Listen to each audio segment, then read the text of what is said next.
안녕 얘들아. 한 주간 잘 지내고 있지? 자, 오늘도 이 말씀 유튜브를 통해서 예배를 드리도록 하겠습니다. 자, 사도신경 하심으로 예배를 시작하도록 하겠습니다.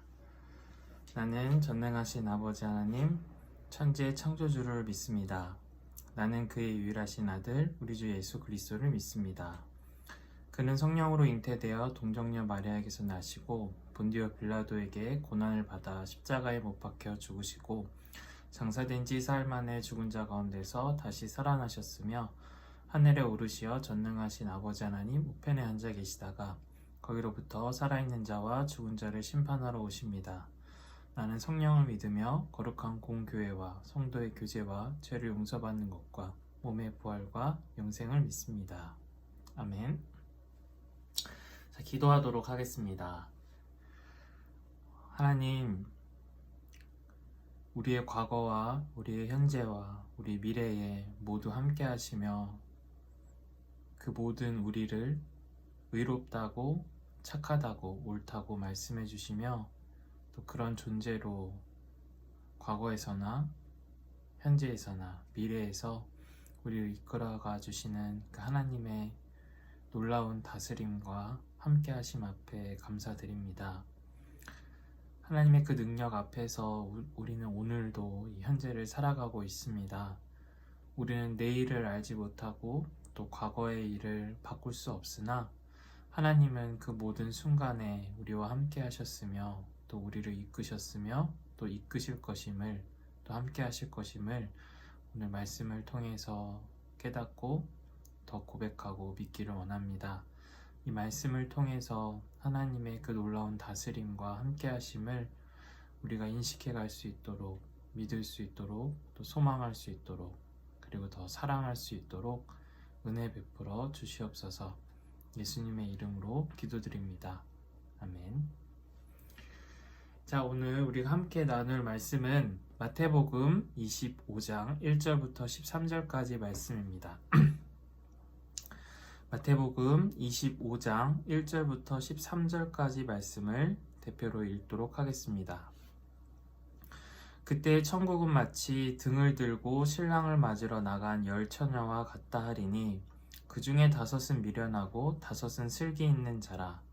미련한 자들은 등을 가지되 기름을 가지지 아니하고 슬기 있는 자들은 그릇에 기름을 담아 등과 함께 가져갔더니 신랑이 더디움으로 다 졸며 잘새 밤중에 소리가 나되 보라 신랑이로다 맞으러 나오라 하매 이에 그 처녀들이 다 일어나 등을 준비할세 미련한 자들이 슬기 있는 자들에게 이르되 우리 등불이 꺼져가니 너희 기름을 좀 나눠달라 하거늘 슬기 있는 자들이 대답하여 이르되 우리와 너희가 쓰기에 다 부족할까 하노니 차라리 파는 자들에게 가서 너희 쓸 것을 사라 하니 그들이 사러 간 사이에 신랑이 오므로 준비하였던 자들은 함께 혼인잔치에 들어가고 문은 닫힌지라.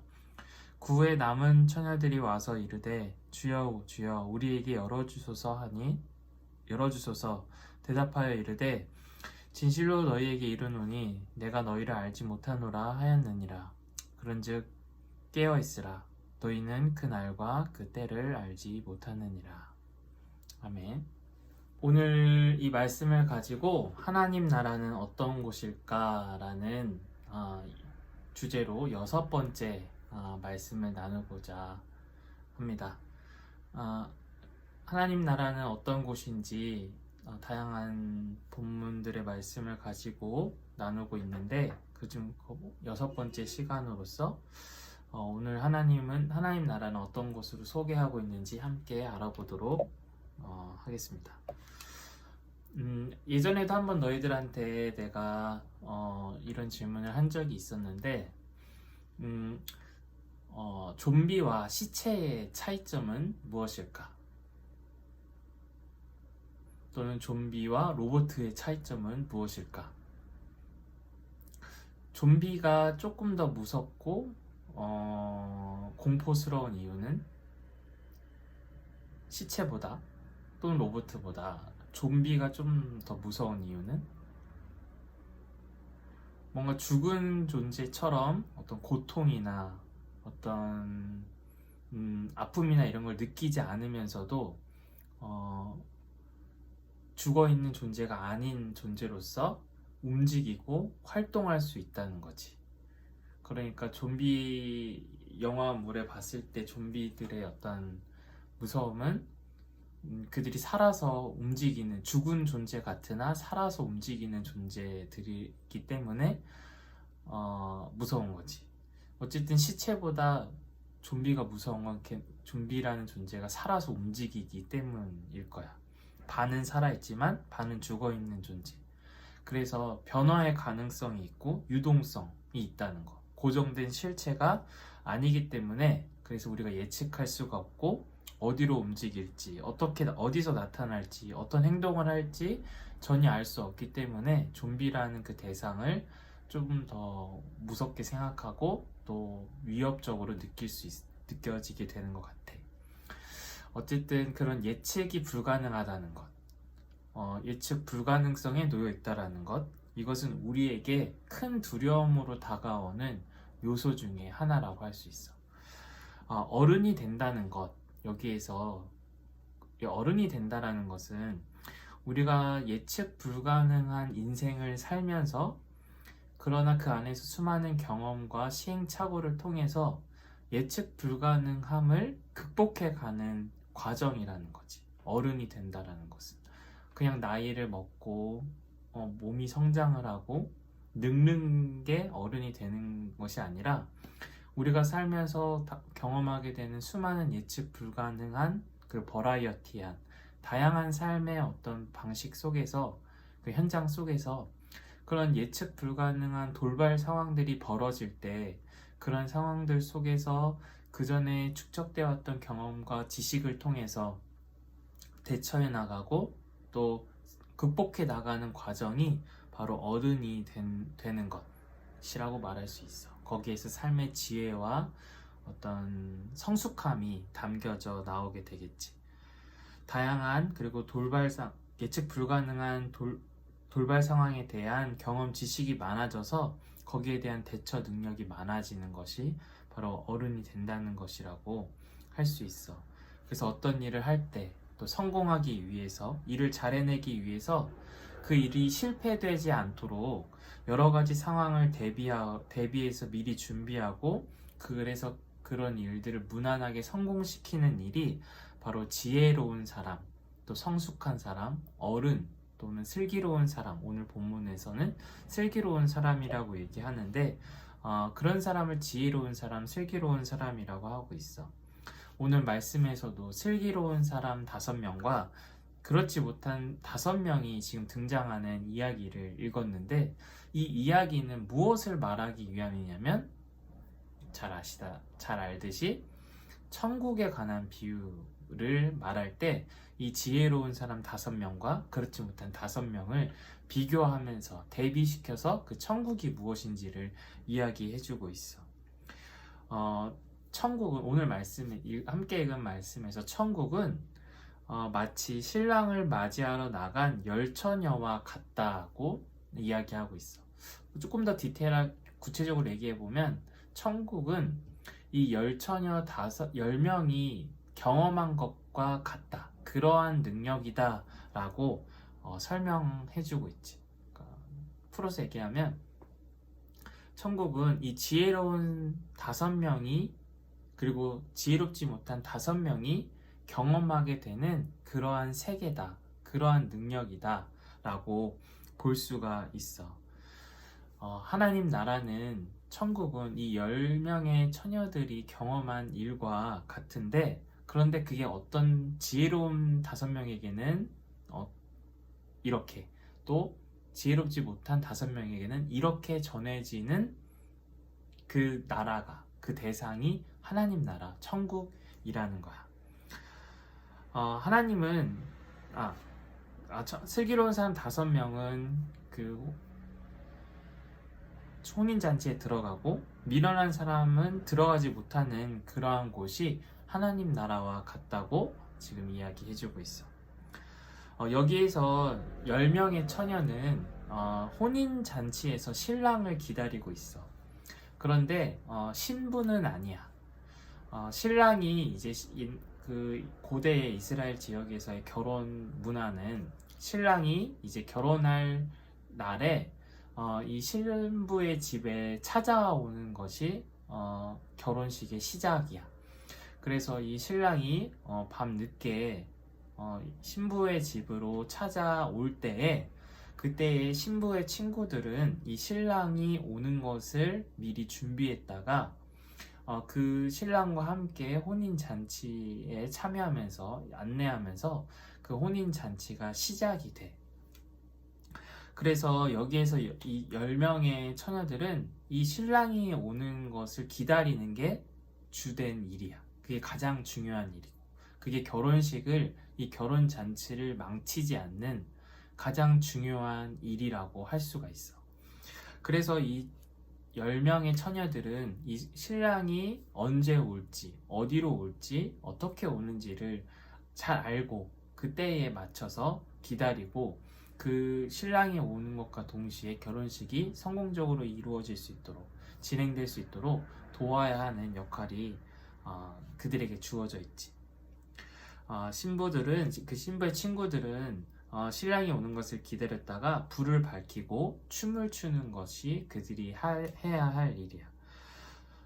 그런데 어떤 사람들은 신랑이 온다라는 것은 알아. 이 10명 모두가 신랑이 온다라는 사실은 알고 있었지만 어떤 사람 5명은 신랑이 늦게 올지를 못한 채, 그렇게 생각을 하지 못한 채 그런 돌발 상황, 예측 불가능한 상황을 염두하지 못한 채 그냥 등불만 들고 나갔어.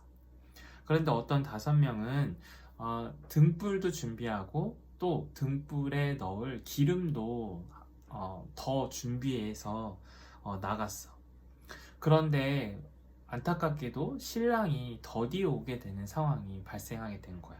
그래서 다 졸고, 신랑이 온다는 사실을 잊은 채 너무 신랑이 늦게 오다 보니까 다 졸고, 또 준비한 등불도 이제 꺼져가는 상황에, 그런 순간에 이제 신랑이 도착했다라는 소식이 전해지는 거야. 그래서 신랑을 이제 맞이해서 혼인잔치에 함께 들어가야 할, 채비를 해야 하는 그 순간에 이제 기름을 더 준비한 5명의 처녀들은 이제 그 기름을 리필해서 등불을 더 밝혀서 이제 그들의 본인의 업무, 주된 역할이었던 신랑을 맞이하고 신랑과 함께 혼인잔치에 가서 등불을 밝히고 춤을 추는 그 일로 혼인 행사를 참여하고 시작하면 되는데, 그런데 이 기름을 준비하지 못한 5명의 처녀들은 이제 기름이 떨어져서 그 역할을 해줄 수가 없는 거지. 그 역할을 감당할 수 없고 그 혼인잔치에 참여할 수가 없게 된 상황이 벌어졌어.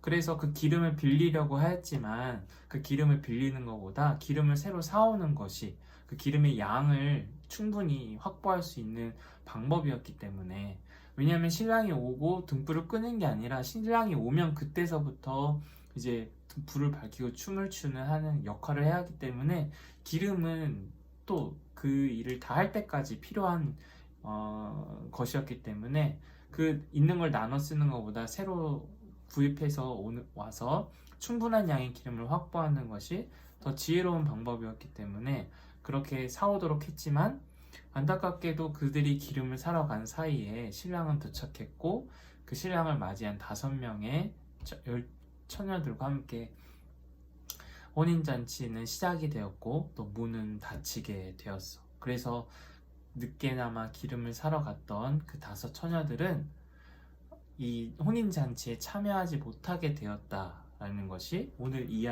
주된 이야기의 내용과 핵심이야. 그래서 이 이야기를 예수님이 하신 다음에 마지막에 이렇게 말씀을 하셔.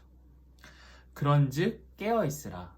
너희는 그 날과 그 때를 알지 못하느니라. 이게 이제 어떤 핵심 메시지 주제라고 할 수가 있는 거야. 여기에서 이제 깨어있으라. 아까 깨어있는 사람은 앞에 이야기에서 살펴보면 기름을 넉넉히 준비한 지혜로운 사람 5명.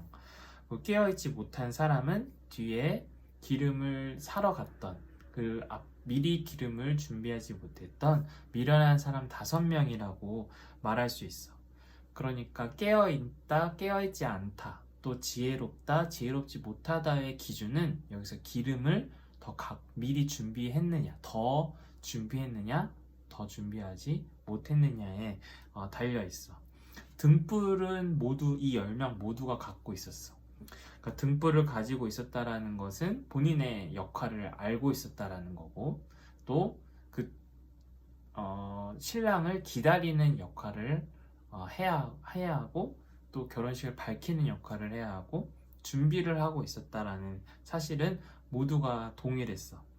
다만 그런 예측 불가능한 상황에 대해서, 돌발 상황에 대해서 기름을 더 준비했느냐, 기름을 준비하지 못했느냐가 여기서 지혜롭냐, 지혜롭지 못하냐, 또 깨어있느냐, 깨어있지 못하냐를 나누는 기준이라고 말할 수 있어. 신랑이 신부집에 도착하여 열리게 될 혼인잔치는 무엇을 뜻하냐면, 하나님이 이 피조물인 인간과 또 모든 피조물들과 함께 누리실 생명의 잔치를 말해. 마치 에덴 동산에서 6일 동안 창조를 하신 다음에 그 모든 창조물들을 하나님이 보시면서 보기에 심히 아름답다, 이렇게 말씀하시면서 안식을 하셨지, 하나님께서. 그러니까 그 하나님이 이 모든 피조물들을 창조하시고 보기에 심히 좋았더라 하시면서 안식함으로 인해서 하나님도 안식하시고 쉬시고, 또 피조물도 그런 하나님의 능력에 근거해서, 통치에 근거해서, 다스림에 근거해서 온전한 생명을 누리는 것, 더 이상의 어떤 필요나 어떤 것을 더 어떤 부족함이나 어떠한 아픔이나 어떠한 연약함이나 그런 것들이 없는 온전한 상태에 놓이게 되는 것, 완벽하게 쉼을 얻고 안식하게 되는 상태에 누려지는 그런 상태가 이 혼인잔치라고 말할 수 있어. 그래서 이 혼인잔치는 바로 생명의 잔치, 생명의 완성을 뜻하는데, 이 이야기로 대입해서 살펴보면 창조주 하나님이 바로 신랑이야. 그래서 창조주 하나님이 피조물인 우리를 찾아오셔서 하나가 되심으로 피조물이 하나님으로 말미암아 온전한 생명을 얻게 되는 것, 또 하나님은 이 세상의 창조를 완성하시게 되는 것, 그것이 바로 혼인잔치의 의미고 혼인잔치의 능력이고 혼인잔치의 기쁨인 거야. 그래서 이 10명의 처녀들은 그 혼인잔치에 참여해야 하는 거지. 즉 하나님이 이루실 생명의 완성에, 그래서 하나님께 근거해서 이 피조물이 생명이 완성이 되는 그 생명의 잔치에 반드시 참여해야 하는 거야. 왜냐하면 거기에서만 그 생명의 완성되는 기쁨, 그 안식, 쉼을 누릴 수 있기 때문인 거지. 그렇다면 그때는 아직 오지 않았다라고 보면, 지금 우리는 아직 생명의 완성을 누리지 못하고 있고 그 생명의 완성의 기쁨과 능력을 누리지 못하고 참여하고 있지 못하는 상태에 있다라고 말할 수 있어. 즉 지금 우리가 왜 이렇게 태어났고 왜 이렇게 살아가는지, 또 무엇을 위해서 우리는 살아가야 하는지, 왜 어떤 이들은 이런 모양, 이런 외모와 이런 능력과 이러한 삶의 환경에서 태어나서 이렇게 살아가는지, 왜 나는 그렇지 않은 다른 환경과 다른 능력과 다른 외모를 가지고 이렇게 살아가는지, 또 어떤 이들은 왜 이렇게 짧은 인생을 살고 또 어떤 이들은 왜 이렇게 긴 인생을 사는지, 우리의 어떤 삶의 어떤 목적과 방향은 왜 다 다른지, 어디에 또 그것은 무엇인지, 이런 거에 대한 질문들, 우리의 운명은 어떤 것인지, 도대체 우리는 먹기 위해서 사는 건지 살기 위해서 먹는 건지, 우리는 이 인생을 통해서 무엇을 추구하고 무엇을 얻어야 할지, 나는 어디서 그런 삶의 의미와 목적을 발견할 수 있는지, 이런 거에 대한 질문들이 우리에게 있어. 이러한 질문들이 우리에게 있는 것은 우리가 피조물로서 갖는 한계와 운명으로 인해서 해결되지 않는 어떤 질문들이야. 이런 것을 우리는 평생 안고 질문하면서 살아가. 나는 왜 사는 걸까? 그거는 이게 청소년기에만 질문하는 게 아니라 그 어른이 돼서도 또 노인이 돼서도 우리는 우리의 삶의 의미, 나는 무엇을 위해서 살았을까? 나는 무엇을 위해서 그렇게 열심히 살았을까? 나는 무엇을 위해서 그렇게 돈을 벌었으며, 나는 무엇을 위해서 그렇게 공부를 했으며, 도대체 내가 이렇게 오랜 기간을 살았을 때 내 인생에 남는 것은 무엇인가? 사람들은 나를 어떻게 바라볼 것인가? 내가 죽을 때에 도대체 무엇이 나를 이렇게 가르쳐 줄까? 증명해 줄까? 뭐 이런 질문들. 나는 무덤에 어떤 말을 남기고 죽게 될까? 사람들은 그런 나를 보고 어떻게 평가하게 될까? 뭐 이러한 어떤 질문들을 우리는 할 수밖에 없어. 그러니까 삶의 의미와 목적과 열매와 결과들을 고민하고 또 생각하지만, 그러나 그것에 100% 일치하는 정답, 딱 맞는 정답을 찾지 못한 채 계속 고민하면서 또 질문하면서 그렇게 살아가. 행복이 무엇인지, 또 삶의 만족이 무엇인지, 삶의 완성은 무엇인지 우리는 알고자 하지만 잘 알지 못해. 그저 우리는 그러한 질문들을 하기 시작하면 복잡해. 나는 그런 질문들 잘 모르겠어. 별로 하고 싶지 않아. 머리 아파. 그냥 맛있는 거 먹고 좋은 데 가고 또 좋은 사람들이랑 어울리고 그냥 그렇게 소소하게 행복하게 즐기면서 살래 라고 이렇게 생각하면서 살아가는 사람들이 또 대부분이라고 할 수 있어. 그저 이 시대가 제시하는 행복한 삶의 조건들을 갖추기 위해서 우리는 부단히 노력하며 애쓰며 살아가. 예를 들어 서울대에 가면 성공한다. 스카이에 들어가면 우리 인생이 편다. 대기업에 취직하면 나는 행복해질 수 있다. 또 어떤 사람들에게는 서울에서 사는 것이 그들의 인생의 목표가 되기도 해. 너희들은 지금 다 서울에서 살고 있고 서울 수도권에 살고 있기 때문에 그걸 크게 느끼지 못하겠지만 목사님은 너네들 나이 때 대전이라는 도시에서 살았고 또 지금도 여전히 지방에서 사는 사람들은 이 서울이라는 곳에서 살면 뭐 콘서트도 가기 쉽고 뭐 강남도 가기 쉽고 명동도 가기 쉽고 서울에는 맛있는 것도 많고 재밌는 데도 많고 멋있는 데도 많아서 그런 데를 마음껏 다닐 수 있는 서울에서 살았으면 좋겠다라는 그러한 생각들을 하면서 그러한 어떤 부러움을 가지고 그러한 기대를 가지고 살아가는 사람들도 있어. 또 어떤 사람들은 이 시대가 제시하는 행복의 조건으로 명품을 많이 입고 소유하는 것, 유명한 아주 멋있는 옷을 입고 또 가방을 가지고 또 좋은 차를 가지고 또 좋은 집에서 사는 것을 행복한 삶이라고 여겨. 넓은 집에서 깨끗한 집에서 또 전망이 아주 좋은 집에서 사는 것이 살면 행복하다라고 그렇게 생각하면서 그런 좋은 집을 얻기 위해서 열심히 노력하면서 살아가. 또 어떤 사람들은 그런 걸로 만족하기보다 내가 유명한 사람이 되는 것, 내가 막 많은 사람들이 알아봐주는 그러한 내 이름이 되게 유명해지는 그러한 삶을 사는 것이 행복한 삶이라고 여겨서 그러한 삶을 추구하기도 해. 인스타 팔로워 수가 굉장히 많은 인싸가 되는 것이 또 이 시대 인싸가 되는 것이 행복의 조건이라고 지금 이 시대는 이야기해. 너 팔로워 수 몇 명이야? 뭐 몇천 명이다 하면은 뭐 너 되게 능력 있다. 뭐 이렇게 평가하면서 좋은 어떤 그런 것이 하나의 부러움의 대상이 되기도 하지. 그 일반적으로 지금까지 말하는 모든 것들의 어떤 중심에는 무엇이 있냐면 바로 물질이 있어. 물질. 더 적나라하게 얘기하면 돈이 있지.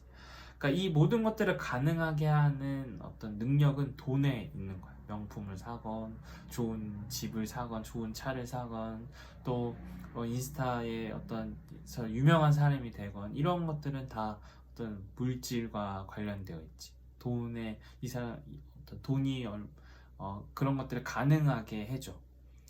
그렇기 때문에 일반적으로는 돈이 많으면 행복하고 돈이 없으면 불행하다고 생각하며 그렇게 살아가. 돈만 있으면 나도 행복해질 수 있겠지 라고 그렇게 막연하게 생각하면서 살아가는 것이 지금 이 시대에 많은 사람들이 살아가는 삶의 방식이라고 할 수 있어. 그런데 우리는 행복을 추구하지만, 또 삶의 만족과 완성을 추구하지만, 그러나 돈을 벌기 위해서 태어난 사람들, 태어난 존재는 아니야. 돈이 행복과 만족을 가져다주는 어떤 도구는 맞지만, 그러나 그게 절대적인 능력은 되지 못해. 어떤 돈이 무조건 행복을 가져다주는 그런 능력과 대상이 아니야. 돈은 우리의 삶을 편리하게 해주고 또 풍성하게 해줄 수 있어. 친구들에게 맛있는 것들을 사줄 수 있고, 또 돈이 필요한 사람들에게 나눠줌으로써 그들의 삶을 조금 도와줄 수 있지. 우리의 삶을, 또 내가 배고플 때, 또 내가 먹고 싶은 게 있을 때 사 먹음으로 인해서 내가 기쁨을 느낄 수 있고 또 만족을 느낄 수 있지. 우리 막 맛있는 떡볶이 먹거나 이러면 또 거기서 오는 행복이 있고, 또 그게 돈이 그것을 가능하게 해주기 때문에 돈은 그런 면에서 우리의 삶에 굉장히 필요하고 또 유용한 아주 도구라고 말할 수 있어. 그러나 그게 절대적인 능력이라고 착각을 하면 안 돼. 돈이 많으면 무조건 행복하다. 아니, 그렇지 않을 수 있어. 돈이 아무리 많이 있어도 만약에 나한테 건강이 없다면, 또는 그것이 아무리 많아도, 또는 염려가 있을 수 있고 걱정이 있을 수 있지. 돈이 아무리 많아도 뭔가 나를 미워하는 사람이 엄청 많아. 나에게 막 악플다는 사람이 너무 많아. 나에게 막 나를 안 좋은 시선으로 바라보는 사람이 너무 많다면 돈이 아무리 많아도 행복하지가 않지. 그리고 돈이 아무리 많아도 내가 지금 너무 배가 아파.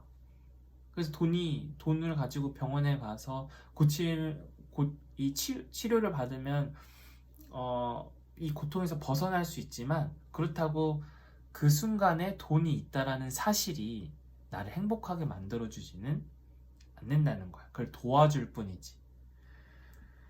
이 돈은 그냥 어떻게 보면, 되게 단순하게 보면 그냥 종이 쪼가리에 불과해. 그것도 인간이 만든. 돈은 어떤 나무나 어떤 다른 어떤 대상처럼 어떤 고유한 능력을 갖고 있지 않아. 생명도 갖고 있지 않아. 나무는 스스로 자라나고 이파리를 낼 수 있는, 광합성도 할 수 있고 또 열매를 맺을 수 있는 그런 생명의 능력을 갖고 있어.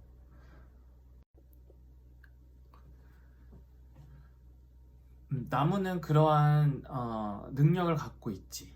스스로 생존할 수 있고 또 확장할 수 있고, 또 거기에서 어떠한 다른 존재가 할 수 없는 고유한 능력들을 나타내는, 행할 수 있는 그런 능력이 있는 반면에 돈은 그러한 능력이 전혀 없어. 그냥 종이 쪼가리일 뿐이야. 그냥 세월이 지나면 썩어서 없어지는, 사라져버리는, 그냥 인간이 만든 그냥 하나의 종이 쪼가리에 불과해. 하지만 사람들은 나무보다, 또는 어떤 흙보다, 또는 어떤 다른 대상보다 돈을 중요하게 생각하지.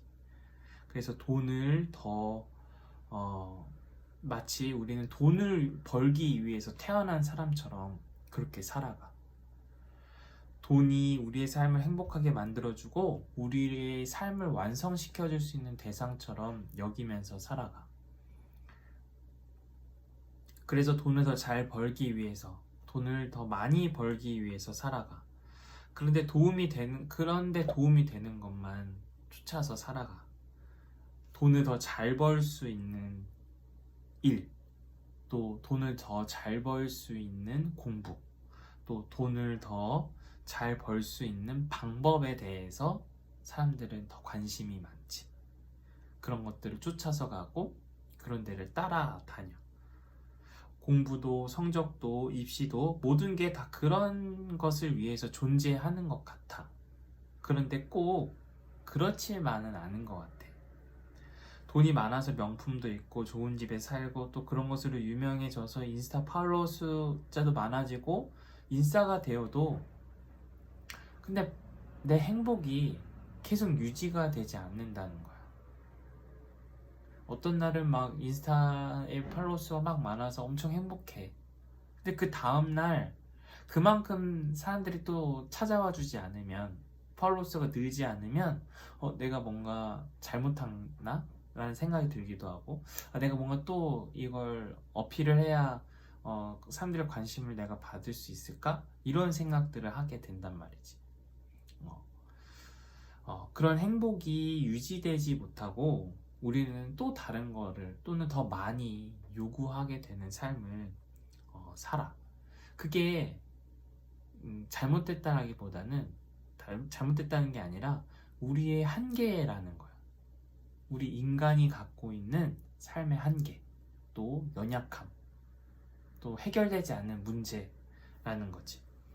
그런 우리에게 그 무엇으로도 완전해지지 못하는 우리, 온전해지지 못하는 우리, 완전히 채워지지 못하는 우리에게 창조주 하나님이 찾아오셔서 우리와 함께 하실 때, 또 우리와 하나가 되어 주실 때 우리는 비로소 거기서 우리의 존재 이유와 목적과 방향 등 그동안 고민했던 것들, 또 답을 찾지 못했던 것들, 스스로 풀지 못했던 문제들을, 그런 모순들을 하나님으로 말미암아 알게 되고 인식하게 되고 또 경험하게 되고, 그래서 거기서 완성을 경험하게 돼.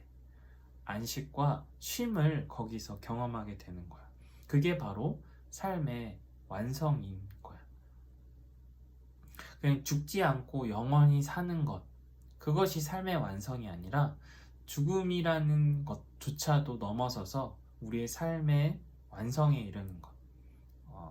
그런 우리의 생명의 존재의 이유와 목적, 그리고 의미. 그래서 그 대상인 하나님을 발견하고 하나님으로 말미암아 우리의 삶이 온전해지고 또 우리의 삶의 의미와 목적과 열매들을 알게 되고, 그래서 그 하나님께 더 의지하게 되고 그 하나님의 영원하심에 우리가 참여하게 되는 것, 온전하심에 일치하는 것, 그것이 우리의 삶의 완성이라고 말할 수 있어. 혼인잔치는 바로 그러한 나를 가리키는 거야. 하나님이 우리에게 찾아오셔서 우리의 삶의 의미와 목적과 열매들을 다 알게 해주시고, 그래서 거기서 우리는 더 이상 그 무엇을 필요로 하고 그 무엇을 쫓아서 이것이 주어지면 행복하겠다, 또는 저것이 주어지면 행복하겠다, 또는 더 많으면 행복하겠다, 이러한 방식으로 살아가는 게 아니라 그 하나님이 우리에게 찾아오셔서 우리의 삶의 토대가 되어주심으로 거기서 느껴지는 삶의 만족과 행복, 그리고 안식과 쉼을 누리는 것, 하나님과 하나가 되어서 일치되는 것, 그것이 바로 삶의 완성이고 또 혼인잔치라고 말할 수 있지. 10명의 처녀는 바로 그날을 기다렸어. 그 신랑이 오는 날, 신랑이 옴으로써 혼인잔치가 시작되는 그날을 기다리던 사람들이야. 그 신랑이 오기를 간절히 기다리며 등불을 준비한 사람들이지. 그런 삶의 완성이 신랑이 옴으로써 주어진다라는 것을 알고, 그 혼인잔치의 기쁨을 알고 기꺼이 그 혼인잔치를 기다린 사람들, 준비한 사람들, 거기에 참여하기를 희망한 사람들이 바로 10명의 처녀들이라고 할 수 있어. 그런데 문제는 그 날과 그 때를 정확하게 우리가 알 수가 없다는 거지. 예측이 불가능하다는 거야.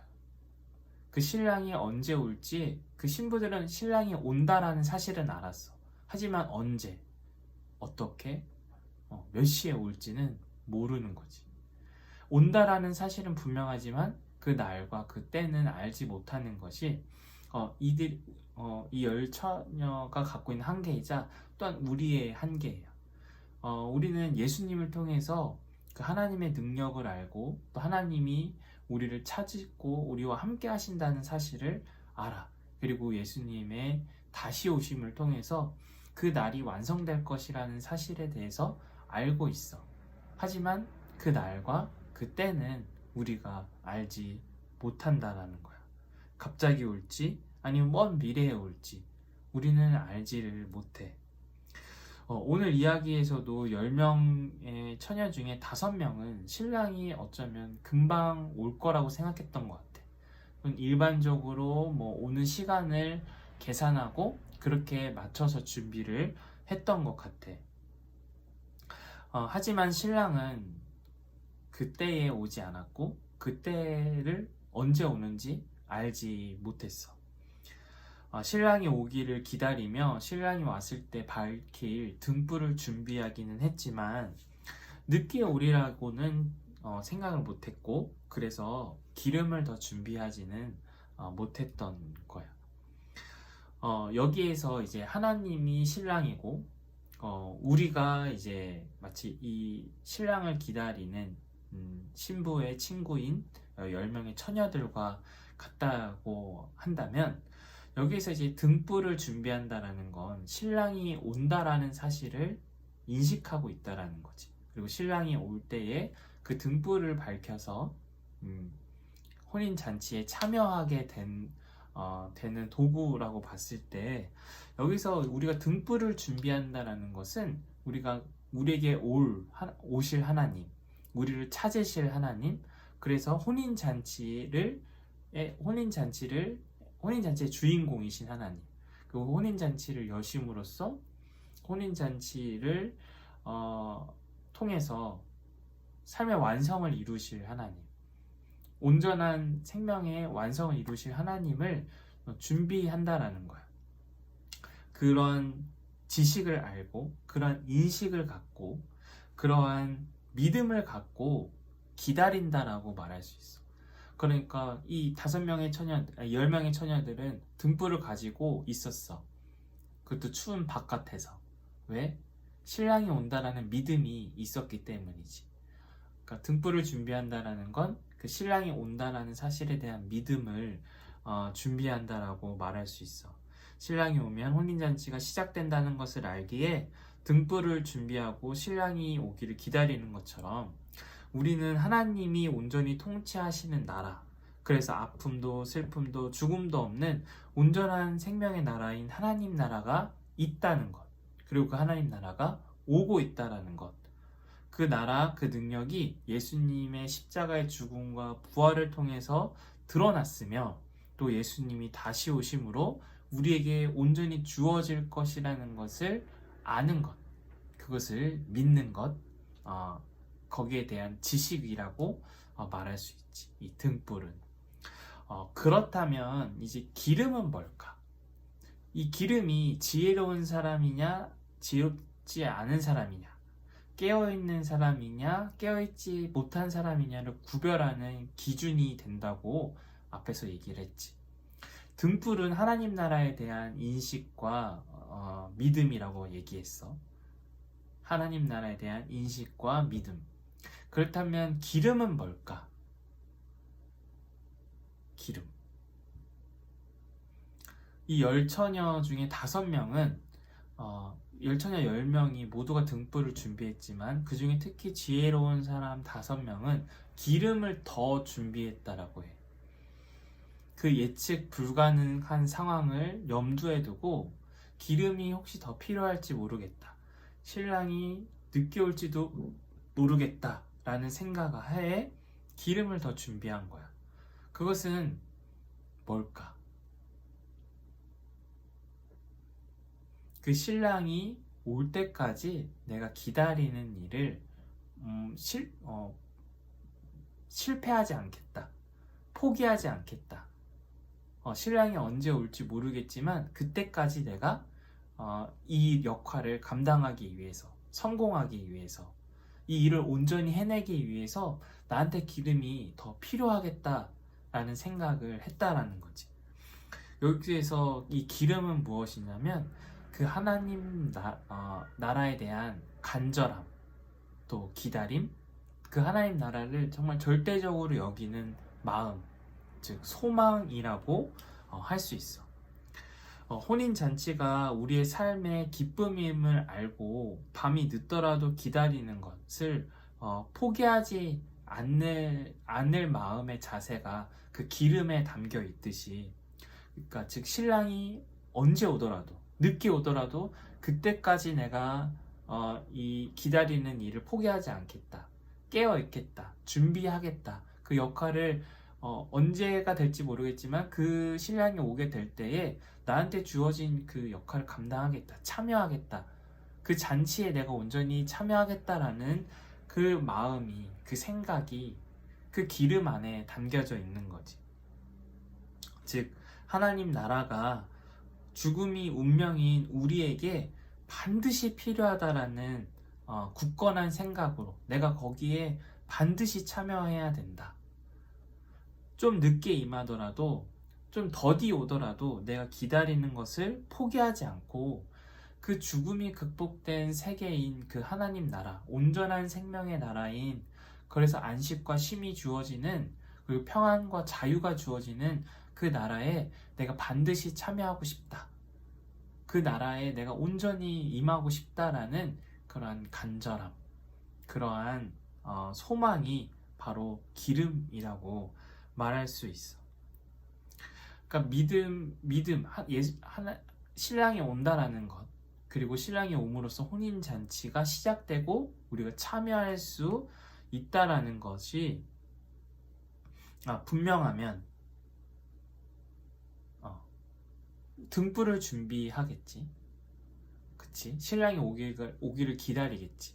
신랑이 빨리 왔으면 좋겠다. 신랑이 오면 우리가 혼인잔치에 참여하면서 그런 기쁨과 능력을 경험할 수 있을 텐데, 참 행복할 텐데 라는 생각으로 등불을 기다려. 그런데 그 세계가 너무 기다려져. 난 그 세계에서 정말 놓치고 싶지 않아. 거기에서 벗어나고 싶지 않아. 거기에 반드시 참여하고 싶어. 거기에 꼭 들어갈 거야 라는 생각을 하게 될 때, 그런 간절함이 있을 때, 절박함이 있을 때, 그런 소망이 정말 가득할 때, 우리는 그걸 포기하지 않기 위해서 더 준비하고 더 거기에 알맞게 준비를 하겠지. 그게 바로 기름이라는 거야. 우리가 예를 들면 이런 거라고 말할 수 있어. 콘서트에 이제 콘서트 예를 내가 많이 들었었지. 그럼 이렇게 얘기해 볼까? 너희가 하와이를 한번 가봤잖아. 그래서 하와이가 어떤 곳인지를 알아. 그치? 대충 알지? 어때? 하와이에 대한 인식과 지식과 경험이 어때? 다시 가고 싶어?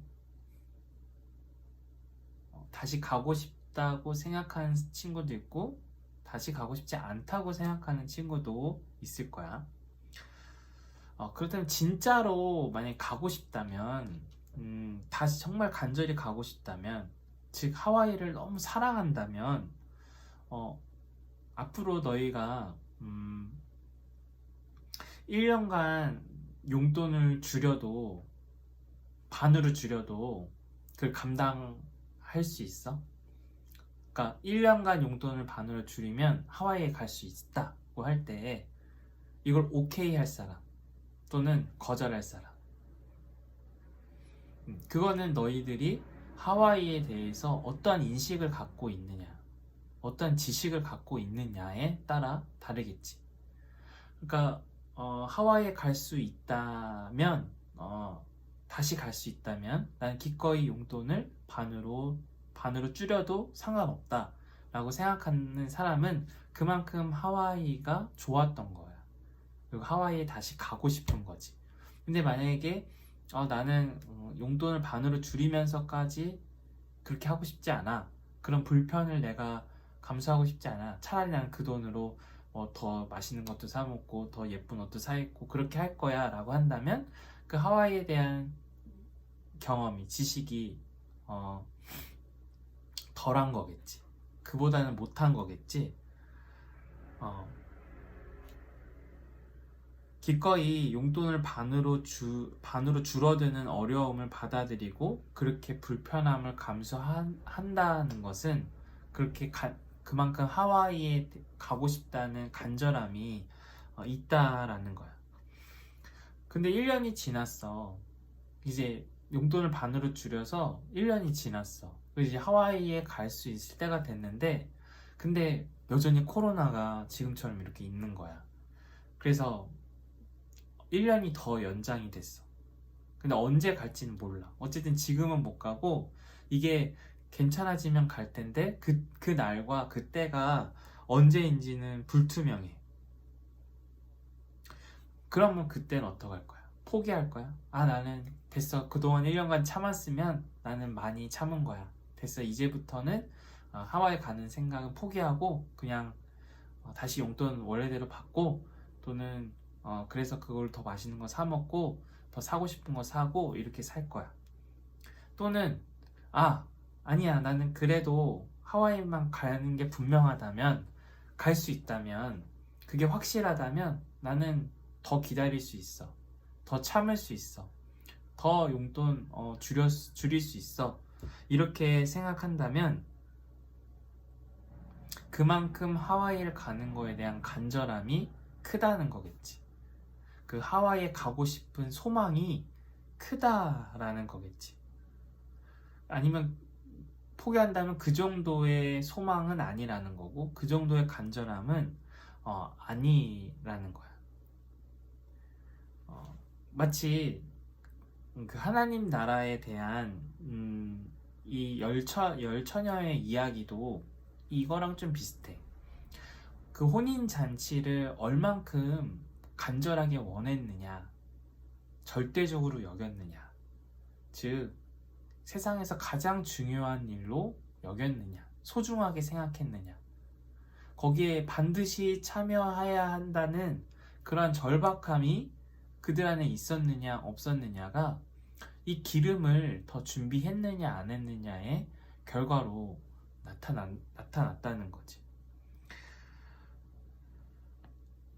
10명의 처녀 중에 지혜로운 5명은 혼인잔치에 대한 그런 믿음과 지식을 갖고 있었어. 신랑이 오면 혼인잔치가 시작되고 거기에서 우리는 기쁨을 그리고 만족을, 행복을 누릴 수 있다라고 생각했고 그러한 믿음뿐만 아니라 더 나아가서 간절한 소망으로 기름까지 준비했어. 그 나라에 반드시 참여하고 싶다는 소망. 혹시나 기름이 부족해서 참여하지 못하게 될까봐 거기에 들어가지 못하게 될까봐 그 잔치에 내가 속하지 못할까봐 그러한 돌발 상황, 예측 불허의 상황까지 염두하고 그 간절함이 그들에게 그런 기름을 준비하기까지 했어. 그만큼 그들은 혼인잔치에 참여하는 것을 간절히 원했고 소망했고 구했어. 그 혼인잔치에 참여하는 것을 절대적으로 여겼고 생명의 완성의 능력으로 여겼어. 즉, 그 간절함이 반드시 참여하고 싶다는 그 열망이, 그 마음이 기름까지 준비하는 지혜를 발휘하게 한 거야. 5명의 처녀에게. 하지만 10명 중에 남은 5명은 혼인잔치가 열릴 것은 알았지만 그리고 거기에 참여하고 싶어 했지만 그리고 거기에 대한 믿음과 지식과 인식을 갖고 있었지만 그러나 간절함은 좀 덜했던 것 같아. 반드시 참여하겠다는 그런 절박함, 거기에 꼭 참여하고 싶다는 그러한 희망과 소망이 상대적으로는 부족했던 것 같아. 그래서 기름을 미처 준비할 생각을 못했던 것 같아. 우리가 지난 시간에 나눴던 이야기 기억나? 곡식과 가라지의 비유처럼 우리는 곡식이기도 하고 가라지이기도 했다가 또 가라지였다가 곡식이 됐다고도 했지. 그렇다면 지금 오늘 말씀에서 본다면 우리는 지혜로운 5명에 속할까? 아니면 지혜롭지 못한 5명에 속할까? 다시 말해서 깨어있는 사람에 속할까? 깨어있지 못한 사람에 속할까? 우리는 그 하나님 나라에 대한 믿음을 갖고 있되 그 하나님 나라에 대한 간절한 소망을 가진 그 기름을 준비한 사람일까? 또는 그렇지 못한 사람일까? 그 하나님 나라가 어떤 것인지는 우리가 너무 많이 듣고 잘 알고 있어. 죽음이 극복된 생명의 세계라는 거, 영생이라는 거, 부활이라는 거, 영원한 생명의 세계라는 거 너희들이 아주 너무 잘 알고 있지. 근데 거기에 대한 간절한 소망, 기다림, 절대적으로 여기는 나의 마음, 절박함, 그런 소망이 우리에게 있을까? 그런 지혜로운 사람일까? 그렇지 않다면, 또는 잘 모르겠다면, 우리는 어떻게 그런 지혜로운 사람이 될 수 있고, 어떻게 그런 깨어있는 사람이 될 수 있을까? 그 하나님 나라를 정말 소망하고, 반드시 참여하고 싶은 그런 열망을 가진 사람이 될 수 있을까? 믿음을 넘어 소망을 품게 하는 능력이 무엇일까? 그것은 바로 그 하나님 나라에 대한 사랑이야.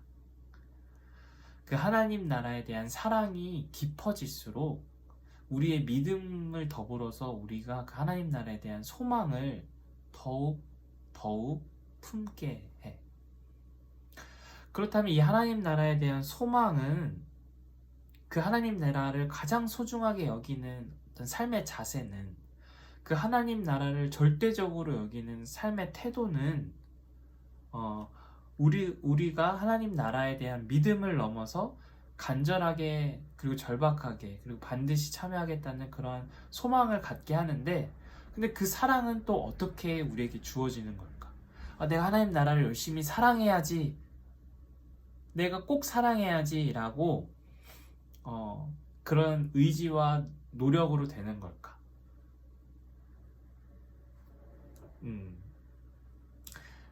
우리의 믿음을 넘어서 하나님 나라에 대한 믿음을 넘어서 소망을 갖게 하는 능력은 그 사랑이라고 했는데 그 사랑은 우리 안에 있는 능력이 아니야. 내가 하나님 나라를 더 사랑해야지. 하나님 나라를 더 사랑해서 노력해야지 하고 해서 되는 게 아니라 그 하나님 나라가 얼만큼 지금 나를 사랑하고 있는지 나를 찾고 있는지 나에게 보여주고 있는지 나를 얼마나 부르고 있는지를 알 때, 즉 나를 얼마나 사랑하고 있는지를 깨달을 때 우리는 그 하나님 나라를 사랑할 수 있어. 우리가 그 하나님 나라를 사랑할 때 그 하나님 나라에 대한 믿음뿐만 아니라 그 믿음을 넘어 간절하게 기다리는 소망에 이르게 돼.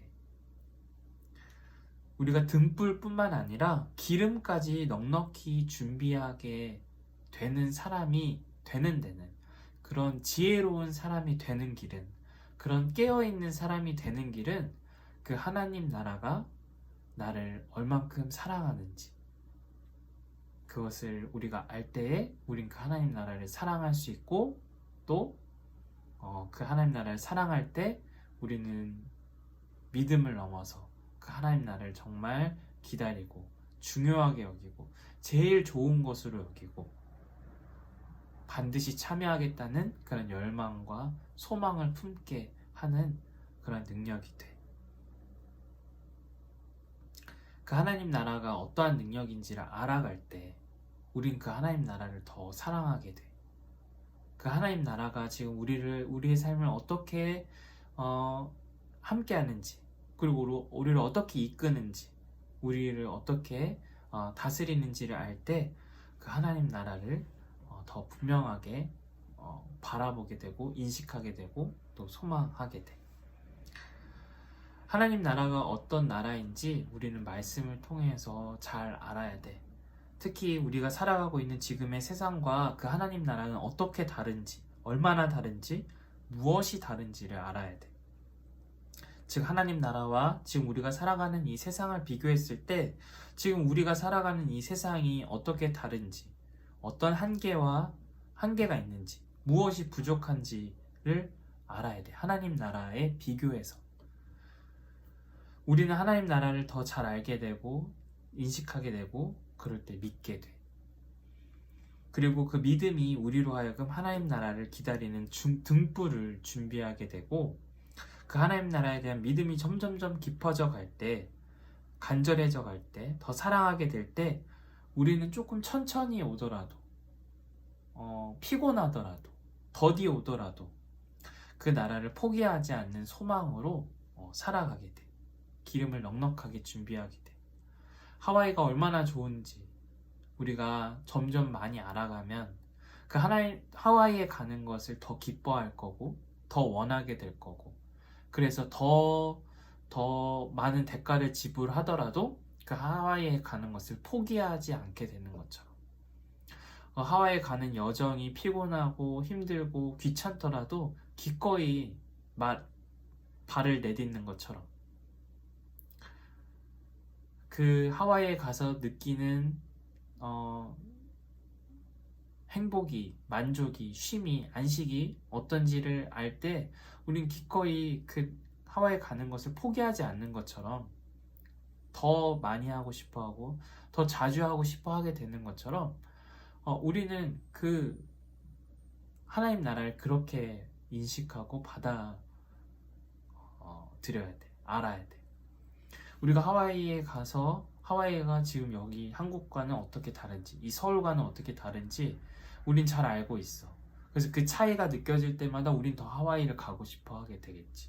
그 따뜻함, 그 바다, 거기서 느껴졌던 그런 나무, 그런 바람, 거기서 했던 일들, 먹었던 음식들, 이런 것들이 여기서는 느끼지 못하는 것들, 여기서는 할 수 없는 것들, 여기서는 우리가 경험할 수 없는 것들이라는 그러한 인식이 강할수록, 굳건할수록, 또 그러한 경험들이 많을수록 우리는 하와이에 가고 싶은 마음이 더 생길 수 있어. 하와이를 더 사랑할 수 있게 되겠지? 마치 하나님 나라도 그런 거야. 하나님 나라는 이러한 세계인데, 이러한 나라인데, 그건 우리 말씀을 통해서 또 예수님의 십자가와 죽음을 통해서 알아. 죽음이 극복된 세계고, 부활의 세계고, 영원한 세계라는 것을 알지. 거기에 비교했을 때 지금 우리가 살아가는 이 세상은 죽음이 난무하고 있고, 고통과 슬픔이, 아픔이, 경쟁이, 다툼이, 슬픔이 가득한 세상이라는 것을 알아. 돈이 전부인 세상이 되었고 그것을 얻기 위해서 경쟁하는 세상 속에서 우리는 무한히 노력하지만 그러나 온전한 행복을 느낄 수 없는 세계라는 것을 알아. 그럴 때에 우리는 그 하나님 나라가 우리에게 약속되어 있다는 것, 우리에게 다가오고 있다는 것을 더욱 믿을 수 있게 되고 준비할 수 있게 되고 등불을 준비할 수 있게 되고 또 그 하나님 나라를 더욱더 간절히 더 사랑하게 될 때 그 하나님 나라가 정말 우리를 살리는 생명의 능력이라는 것, 더 나를 온전하게 하는 능력이라는 것을 알 때 우린 그 하나님 나라를 더 사랑할 수 있고 그 하나님 나라를 더 사랑할 때 더 소망할 수 있는 그러한 능력이 돼. 그러한 삶의 방향을 가지고 살아가게 돼. 즉 등불뿐만 아니라 기름까지도 넉넉히 준비하면서 우리는 준비하는 그런 지혜로운 사람이 될 수 있어. 여기에서 내가 느끼는 그 하나님 경험에 대해서 그것이 어떤 경험인지 나는 어떠한 신앙과 어떤 방향을 가지고 살아가는지 너희들한테 한번 소개를 간략하게 그냥 나눠 본다면 내가 경험한 하나님 나라와 그 하나님 나라를 향해서 살아가는 삶은 이런 거랑 비슷해. 나는 착한 사람이 아니야.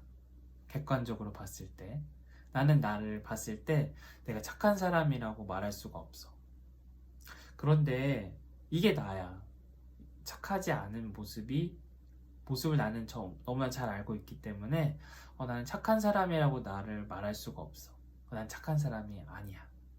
그런데 나를 지으신 하나님, 그리고 나의 과거와 현재와 미래를 다 아시는 하나님이, 그리고 나와 함께 하시며 나를 인도하시고 계시는 하나님은 내가 착한 사람이라고 그렇게 말씀을 해주셔.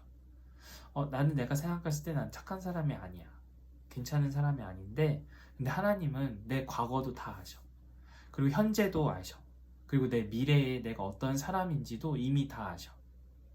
근데 그런 하나님, 나를 지으셨고, 또 나와 함께 하시고, 나를 이끄시고 계신 하나님이 아니야, 너 착한 사람이야. 너 착한 사람이야. 라고 이야기해 주셔. 그게 그 하나님 나라에 대한 경험이야. 그 하나님 나라의 능력이야. 내가 경험한. 그래서 나는 착한 사람이 아닌데, 근데 나를 착하다고 말씀하시는 그 하나님께 근거해서 착한 사람이 되고 싶어졌어.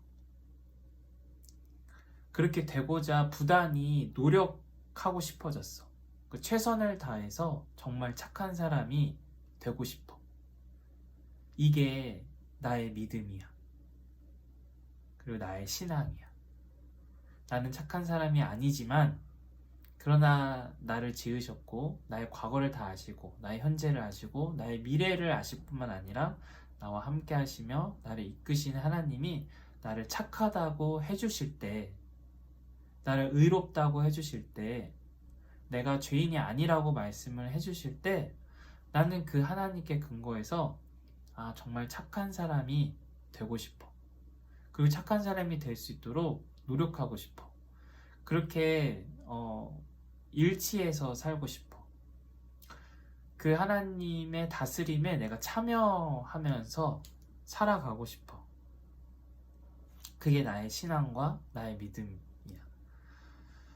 착하지 않은 나를 착하다 말씀해 주시고, 또 실제 착한 사람이 되고픈 마음을 지금 나한테 갖게 해주시고, 또 착한 사람이 되도록 도와주시고, 또 함께 해주시며, 또 실제로 착한 사람이 되게 하실 하나님을 나는 신앙해. 그게 하나님의 사랑이야. 하나님은 착하지 않은 나를 착하다고 말씀해 주셔. 그래서 착하지 않은 내가 착한 사람이라고 말씀해 주심으로써 또 실제로 착한 사람이 되고 싶은 마음을 갖게 하셔. 그리고 그게 하나님에 의해서 완성되게 하셔. 실제로 착한 사람이 되도록 하셔. 그게 하나님의 나라야. 하나님의 다스림이야. 하나님이 우리와 함께 하시는 능력이야. 그게 하나님의 사랑이야. 이 사랑을 알 때, 경험하게 될 때, 인식하게 될 때, 나는 그 하나님을 더 사랑하게 돼. 더 기다리게 돼. 그 능력을 더 구하게 돼. 그 능력 가운데 난 더 참여하고 싶어. 왜냐면 그게 나로 하여금 착한 사람이 되도록, 그리고 행복하도록, 만족하도록 해주는 능력이기 때문이야. 내가 착하지 않은 것 때문에 절망하거나, 내가 착하지 않은 것 때문에 죄책감에 빠지거나, 내가 착하지 않은 것 때문에 남들보다 착하지 못한 것 때문에 그렇게 자존감이 떨어지거나, 이렇지 않을 수 있는 생명의 능력, 삶의 능력이기 때문에 나는 그 하나님 나라가